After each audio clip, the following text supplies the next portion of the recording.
العالمین والصلاة والسلام علی رسولہ الکریم وعلى آلہ وصحبہ اجمعین واشہد ان لا الہ الا اللہ واشہد ان محمدا عبدہ ورسولہ۔ حالت صلاۃ میں، حالت نماز میں سرزد ہونے والی غلطیاں اور کوتاہیاں، اس موضوع سے متعلق ہمارا سلسلہ جو کئی ماہ سے منقطع تھا، اللہ کے فضل اور امتنان سے پھر سے اس سلسلے کا ہم آغاز کریں گے۔ سابقہ دروس میں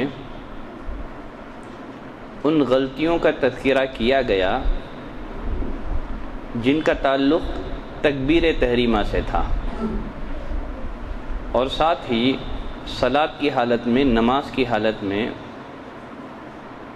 کون سے امور جائز ہیں اور کون سے امور ناجائز ہیں، جائز امور اور ناجائز امور، ان دونوں پر بھی میں نے تفصیلی گفتگو پیش کی تھی۔ تکبیر تحریمہ کے بعد ایک مصلی، ایک نمازی دعائے استفتاح پڑھتا ہے۔ فتح کے معنی ہوتے ہیں کھولنے کے۔ اسی دعا کے ذریعے سے بندہ اپنی نماز کا آغاز کرتا ہے، دعائے استفتاح اس کو کہا جاتا ہے۔ آج کے درس میں بالاختصار دعائے استفتاح سے متعلق کچھ مسائل ہم جاننے کی کوشش کریں گے۔ دعائے استفتاح سے متعلق پہلا مسئلہ یہ ہے، حکم دعائی الاستفتاح، دعائے استفتاح اس کا کیا حکم ہے؟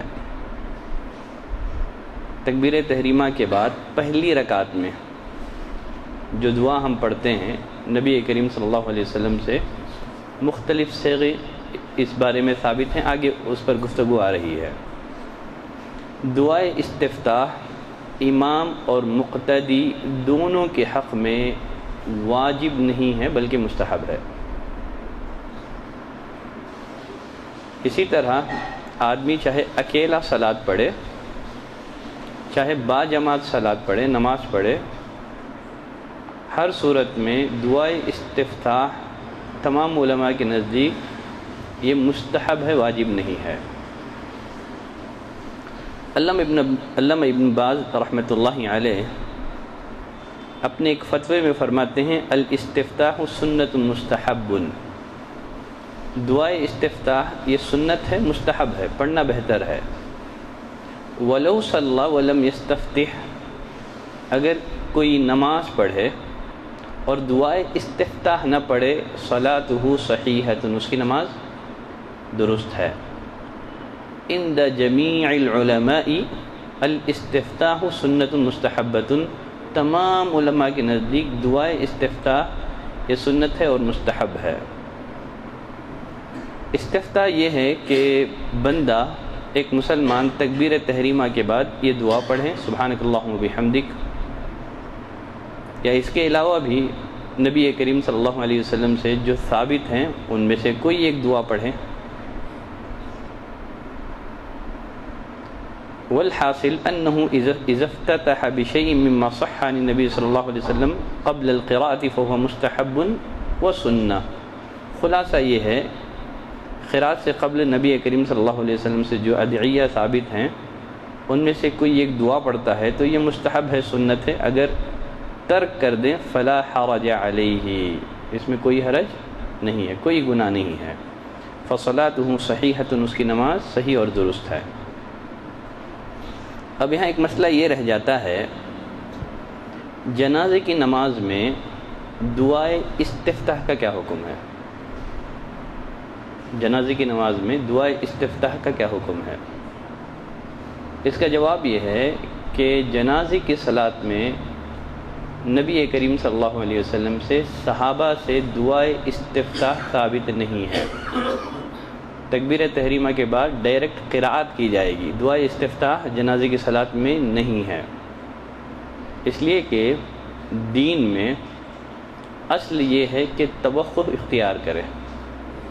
الاصل فی الدین الحرام، دین میں اصل یہ ہے کہ بندہ بچے، وہی کام کرے گا، وہی عمل کرے گا جس عمل کی دلیل کتاب اور سنت میں موجود ہو۔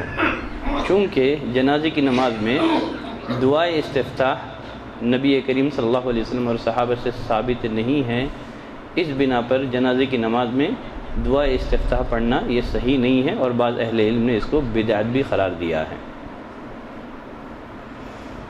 یہاں ایک سوال یہ ہے، اگر مسبوق امام کو قیام کے علاوہ کسی اور حالت میں پائے، مثال کے طور پر آدمی مسجد میں داخل ہوا، امام حالت رکوع میں ہے، امام حالت رکوع میں ہے، اب ایسی صورت میں کیا کرے گا؟ آیا وہ تکبیر تحریمہ کہہ کر کے رکوع میں چلا جائے گا یا دعائے استفتاح پڑھ کر کے رکوع میں جائے گا؟ اس کا جواب یہ ہے کہ اگر مسبوق امام کو قیام کے علاوہ کسی اور حالت میں پائے تو وہ دعائے استفتاح نہیں پڑھے گا۔ شیخ صالح عثیمین رحمۃ اللہ علیہ سے ایک سوال کیا گیا، اذا دخلت مع الامام وهو راکع، اگر میں نماز میں صلاۃ میں اس حالت میں شامل ہوں، امام سے اس حالت میں ملوں کہ وہ رکوع کی حالت میں ہوں، فهل اذا قمت الى الركعة الثانية، جب میں دوسری رکعت کے لیے کھڑا ہوں تو کیا میں دعائے استفتاح پڑھوں کہ نہ پڑھوں؟ تو اس کا جواب دیتے ہوئے شیخ صالح عثیمین رحمۃ اللہ علیہ فرماتے ہیں کہ اذا دخل المسبوق، اگر مسبوق امام کے ساتھ اس حال میں شامل ہو کہ وہ رکوع میں ہوں، تب وہ فإنه اولا یکبر، پہلے کیا کرے گا؟ وہ تکبیر تحریمہ کہے گا۔ قیام کی حالت میں جھکنے سے پہلے، اس سے پہلے میں بتا چکا ہوں تکبیر تحریمہ کے لیے قیام شرط ہے۔ بہت سارے لوگ اللہ اکبر کہہ کے رکوع میں جا کر کے اللہ اکبر کہتے ہیں، ایسے آدمی کی نماز درست نہیں ہے، باطل ہے۔ تو تکبیر تحریمہ کے لیے قیام شرط ہے۔ اسی بنا پر شیخ صالح عثیمین رحمۃ اللہ علیہ فرماتے ہیں کہ اگر مسبوق امام کو اس حال میں پائے کہ وہ رکوع میں ہوں تو وہ اولاً تکبیر احرام کہے گا کھڑے ہو کر کے جھکنے سے پہلے، پھر رکوع کے لیے جھکے گا۔ ایسی صورت میں اگر وہ رکوع کے لیے تکبیر کہے گا تو بہتر ہے، افضل ہے۔ اگر وہ صرف تکبیر تحریمہ پر اکتفا کر لے تو یہ بھی جائز ہے۔ اور آگے فرماتے ہیں قال العلماء، اہل علم فرماتے ہیں ثم اذا قال الى الركعة الثانية، پھر جب وہ دوسری رکعت کے لیے کھڑا ہوگا فإنه لا يستفتح، وہ دعائے استفتاح نہیں پڑھے گا۔ کیوں؟ لأن الاستفتاح انما يكون في اول الصلاة، اس لیے کہ دعائے استفتاح یہ نماز کے آغاز میں پڑھی جاتی ہے، اور نماز کا تو آغاز ہو چکا ہے، چونکہ اس کی جگہ ختم ہو چکی ہے، فوت ہو چکی ہے، لہذا اس جگہ کے علاوہ کسی اور دوسری جگہ میں دعائے استفتاح نہیں پڑھی جائے گی۔ تو خلاصہ یہ ہے کہ اگر مسبوق مسجد میں داخل ہو، امام رکوع میں ہوں، تو وہ دعائے استفتاح پڑھے بغیر وہ رکوع میں چلا جائے گا، اور دوسری رکعت میں بھی وہ دعائے استفتاح کا قضا نہیں کرے گا۔ محل چلا گیا ہے تو پھر وہ دعا ساقط ہو جائے گی۔ دعائے استفتاح کے صیغے کیا ہیں؟ نبی کریم صلی اللہ علیہ وسلم سے مختلف صیغے ثابت ہیں۔ ایک تو اللہم باعد بینی و بین خطایای کما بعدت بین المشرق والمغرب، اللہم نقینی من خطایای کما ینقی الثوب الابیض من الدنس، اللہم غسلنی من خطایای بالماء والثلج والبرد، یا پھر سبحانک اللہم وبحمدک وتبارک اسمک وتعالی جدک ولا الہ غیرک، اور پھر اس کے علاوہ وجہت وجہی للذی فطر السماوات والارض حنیفا وما انا من المشرکین، ان صلاتی ونسکی ومحیای ومماتی للہ رب العالمین، اللہم انت الملک لا الہ الا انت ربی وانا عبدک ظلمت نفسی واعترفت بذنبی فاغفر لي فإنه لا يغفر الذنوب إلا أنت، اللهم اهدني لأحسن الأخلاق لا يهدي لأحسنها إلا أنت واصرف عني سيئها لا يصرف عني سيئها إلا أنت، لبيك وسعديك والخير كله في يديك والشر ليس إليك وأنا بك وإليك تباركت وتعاليت أستغفرك وأتوب إليك۔ اور پھر اس کے علاوہ اللہ اکبر کبیرہ، اللہ اکبر کبیرہ، اللہ اکبر کبیرہ، الحمد للہ کثیرہ، الحمد للہ کثیرہ، الحمد للہ کثیرہ و سبحان اللہ بکرۃ و اصیلا۔ اور پھر اس کے علاوہ نبی کریم صلی اللہ علیہ وسلم سے یہ دعا بھی ثابت ہے، اللہم رب جبریل و میکائیل و اسرافیل فاطر السماوات والارض عالم الغیب والشہادہ انت تحکم بین عبادک فیما كانوا فیہ یختلفون اہدنی لما اختلف فیہ من الحق بإذنک انک تہدی من تشاء الی صراط مستقیم۔ تو یہ نبی کریم صلی اللہ علیہ وسلم سے مختلف دعائیں ثابت ہیں۔ شیخ صالح عثیمین رحمۃ اللہ علیہ فرماتے ہیں اللہ یستمر الانسان علی نوع واحد، انسان کو چاہیے نبی کریم صلی اللہ علیہ وسلم سے جو مختلف دعائیں ثابت ہیں ان میں سے کسی ایک دعا پر مواظبت اور پابندی نہ کرے۔ اگر بندہ کسی ایک دعا پر پابندی کرتا ہے، مواظبت کرتا ہے، تو اس کی وجہ سے اس کا دل سخت ہو جاتا ہے۔ ایک دعا پر پابندی کا نقصان یہ ہوتا ہے کہ عادتاً انسان کے زبان سے کچھ کلمات بلا سمجھے جاری ہو جاتے ہیں۔ تو نبی کریم صلی اللہ علیہ وسلم سے جو مختلف دعائیں ثابت ہیں، کبھی اللہم رب جبریل و میکائیل پڑھ لیں، کبھی سبحانک اللہم و بحمدک پڑھ لیں، کبھی وجہت وجہیہ پڑھ لیں، کبھی اللہم باعث بینی پڑھ لیں۔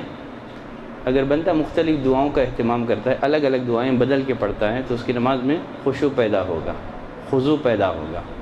تو ایک ہی دعا پر پابندی کرنے کی وجہ سے عادتاً کچھ کلمات انسان کی زبان سے جاری ہو جاتے ہیں، اور یقیناً یہ چیز خشوع اور خضوع کے منافی بھی ہے۔ اب یہاں ایک مسئلہ یہ ہے، دعائے استفتاح میں نبی کریم صلی اللہ علیہ وسلم سے جو مختلف دعائیں ثابت ہیں، کیا ان کو جمع کیا جا سکتا ہے؟ سوال سمجھ رہے ہیں؟ نبی کریم صلی اللہ علیہ وسلم سے جو مختلف دعائیں ثابت ہیں، کیا ان کو جمع کیا جا سکتا ہے؟ مثلا تکبیر تحریمہ کے بعد آدمی 2-3 دعائیں پڑھ لے، کیا ایسا کیا جا سکتا ہے؟ یقیناً اس بارے میں اہل علم کے 2 قول ہیں۔ اہل علم کا ایک گروہ نبی کریم صلی اللہ علیہ وسلم سے جو ثابت دعائیں ہیں ان کو جمع کرنے میں کوئی حرج نہیں سمجھتا ہے، لیکن امام کو چاہیے کہ دعاؤں کو جمع نہ کریں، اس لیے کہ ماموم کو مشقت ہوگی، مقتدیوں کو اس میں تکلیف ہوگی، اس لیے کہ قیام طویل ہوتا چلا جائے گا تو پھر مقتدیوں کو مشقت ہوگی، تو امام جمع نہ کریں۔ اور دوسرا قول یہ ہے کہ وَمِنْ أَهْلِ الْعِلْمِ مَنْ يَرَى، اہل علم میں ایک طبقہ ایسا ہے جن کا موقف یہ ہے، سنت یہی ہے کہ نبی کریم صلی اللہ علیہ وسلم سے جو دعائیں ثابت ہیں ان کو جمع نہ کریں، کسی موقع پر ایک دعا، کسی اور موقع پر دوسری دعا پڑھیں، جمع نہ کریں۔ شیخ صالح عثیمین رحمۃ اللہ علیہ نے بھی صفت صلاۃ النبی صلی اللہ علیہ وسلم میں دعائے استفتاح کی مناسبت سے نبی کریم صلی اللہ علیہ وسلم سے جو مختلف دعائیں ثابت ہیں ان کا تذکرہ کرنے کے بعد فرماتے ہیں لا یجمع بین هذه الاستفتاحات، ان دعاؤں کو بندہ جمع نہ کرے، کبھی ایک دعا کسی اور موقع پر دوسری دعا پڑھ لے، کیونکہ اس طرح جمع کرنا نبی کریم صلی اللہ علیہ وسلم سے ثابت نہیں ہے۔ محمد الشنقیطی رحمۃ اللہ علیہ فرماتے ہیں اس بارے میں اہل علم کا جو اختلاف ہے یہ اختلاف تنوع ہے، اختلاف تضاد نہیں ہے۔ در حقیقت اختلاف کی 2 قسمیں ہیں۔ کتنی قسمیں ہیں؟ 2 قسمیں۔ ایک ہے اختلاف تضاد۔ اختلاف تضاد یہ مذموم ہے۔ اختلاف تضاد وہ ہے جو کسی کتاب اور سنت کے واضح نصوص کی مخالفت میں وجود میں آئے، ایک طرف امام کا قول ہو اور دوسری طرف نبی کریم صلی اللہ علیہ وسلم کی سنت ہو، تو اس کو کہا جاتا ہے اختلاف تضاد۔ ایسا اختلاف جو واضح نصوص کی خلاف ورزی میں وجود میں آئے۔ اور اختلاف کی ایک دوسری قسم ہے اختلاف تنوع۔ اختلاف تنوع ہوتا ہے جس میں ہر 2 قول کے پاس دلیلیں ہوتی ہیں یا دونوں کے پاس دلیل نہیں ہوتی ہے۔ تو محمد الشنقیطی فرماتے ہیں کہ اس بارے میں اہل علم میں جو اختلاف ہے یہ اختلاف تضاد نہیں ہے، بلکہ یہ اختلاف تنوع کی قبیل سے ہے۔ افضل اور اولا یہی ہے، نبی کریم صلی اللہ علیہ وسلم کا طریقہ بھی یہی ہے کہ بندہ جمع نہ کرے، کبھی ایک دعا کسی دوسرے موقع پر دوسری دعا پڑھ لیں۔ اگر جمع کرنا چاہتا ہے تو اہل علم کے دو موقف ہیں۔ امام نووی نے کہا کہ جمع کرنے میں کوئی حرج نہیں ہے۔ شیخ الاسلام ابن تیمیہ رحمۃ اللہ علیہ کا موقف یہ ہے کہ جمع نہ کیا جائے، بلکہ کسی ایک دعا پر اکتفا کیا جائے۔ احوط یہی ہے کہ کسی ایک دعا پر اکتفا کریں، دعاؤں کو جمع نہ کریں۔ یہاں ایک مسئلہ یہ ہے، کیا تراویح کی ہر رکعت کی تکبیر اول کے بعد دعا استفتاح پڑھا جائے گا؟ تراویح ہی نہیں ہے۔ مثال کے طور پر آپ ظہر سے پہلے 4 رکعت سنت پڑھتے ہیں، نبی کریم صلی اللہ علیہ وسلم نے فرمایا کہ صلاۃ اللیل والنہار مثنی مثنی، دن اور رات کی جو نفل نمازیں ہیں 2 کر کے پڑھنا ہے، اور ظہر سے پہلے 4 رکعت یہ سنت مؤکدہ ہے، سنت مؤکدہ ہے۔ اور 4 رکعت پڑھنے کا افضل طریقہ یہ ہے کہ 2 رکعت پڑھیں، سلام پھیر دیں، پھر 2 رکعت پڑھیں۔ اسی طرح آپ وتر پڑھ رہے ہیں، 2 رکعت پڑھا، سلام پھیر دیا، پھر آپ تیسری رکعت کے لیے کھڑے ہو گئے۔ اب ایسی صورت میں وتر میں آپ تو پہلی رکعت میں دعا استفتاح پڑھیں گے ہی، پھر سلام پھیرنے کے بعد جب آپ تیسری رکعت کے لیے کھڑے ہوں گے تو وہاں بھی آپ کو دعا استفتاح پڑھنا چاہیے، یا تکبیر تحریمہ کے بعد ڈائریکٹ قرات کریں گے آپ؟ پھر اسی طرح تراویح کا بھی یہی معاملہ ہے، تہجد کا بھی یہی معاملہ ہے۔ اگر کوئی آدمی تہجد پڑھتا ہے تو پہلی رکعت میں تو پڑھتا ہے، وہ پہلی رکعت میں دعا استفتاح پڑھتا ہے، لیکن اس کے بعد ہر طاق رکعت کی پہلی تکبیر اولیٰ کے بعد دعا استفتاح کا کیا حکم ہے؟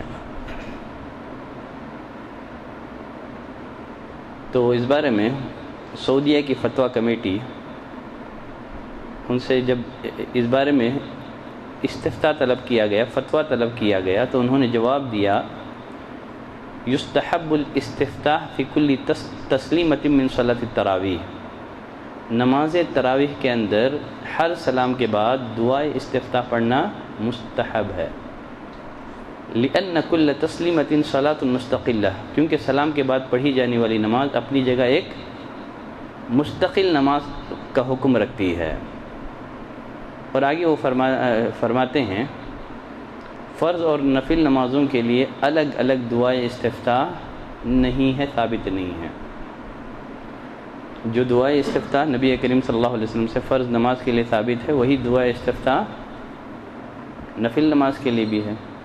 گرچہ بعض اہل علم نے اس بارے میں فرق کیا ہے، لیکن صحیح بات یہ ہے کہ فرق کی کوئی دلیل موجود نہیں ہے۔ شیخ محمد بن صالح عثیمین رحمۃ اللہ علیہ فرماتے ہیں کہ وہ بہذا نعرف، اس طرح ہم جانتے ہیں کہ بعض ائمہ سے نماز تراویح میں جو غلطی ہوتی ہے یا ان سے جو تقصیر ہوتی ہے، کوتاہی ہوتی ہے، کہ وہ ہر 2 رکعت کے بعد دعا استفتاح کا اہتمام نہیں کرتے ہیں۔ تو ایسے نہیں کرنا چاہیے، بلکہ 2 رکعت کے بعد سلام کے بعد پڑھی جانے والی ہر نماز مستقل نماز ہے، جس کا پہلے 2 رکعت سے کوئی تعلق نہیں ہے۔ تو اس بنا پر شیخ صالح عثیمین رحمۃ اللہ علیہ فرماتے ہیں کہ بعض ائمہ سے ایک غلطی ہوتی ہے، ایک تقصیر، ایک کوتاہی یہ ہوتی ہے کہ وہ لوگ دعا استفتاح کا اہتمام نہیں کرتے ہیں، ایسے نہیں کرنا چاہیے۔ تو خلاصہ یہ ہے کہ دعا استفتاح کیا ہے؟ یہ واجب ہے کہ مستحب ہے؟ ٹھیک ہے۔ یہاں آخری مسئلہ یہ ہے، اگر امام دعا استفتاح نہ پڑھیں تو پھر مقتدی کیا کریں گے؟ اگر وہ دعا استفتاح میں مشغول ہوگا تو امام کی سورہ فاتحہ ختم ہو جائے گی۔ اب ایسی صورت میں مقتدی کیا کرے گا؟ اگر اللہ اکبر کے بعد ڈائریکٹ امام قرات شروع کر دیں، دعا استفتاح ترک کر دیں، تو مقتدی کیا کرے گا؟ تابع امام کے۔ ٹھیک ہے، صحیح بات یہی ہے، ٹھیک ہے۔ وہ امام کے ساتھ کیا ہوگا؟ سورہ فاتحہ میں شریک ہو جائے گا، وہ دعا استفتاح نہیں پڑھے گا، کیونکہ یہ زیادہ سے زیادہ سنت ہے، مستحب ہے۔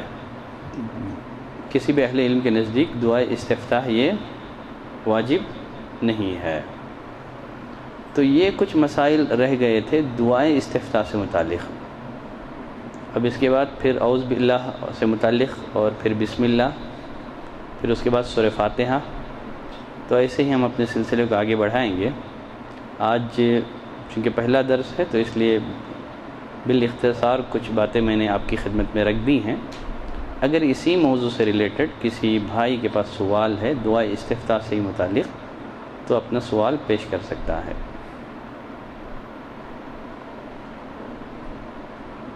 سوال پوچھنے میں تکلف نہ کریں،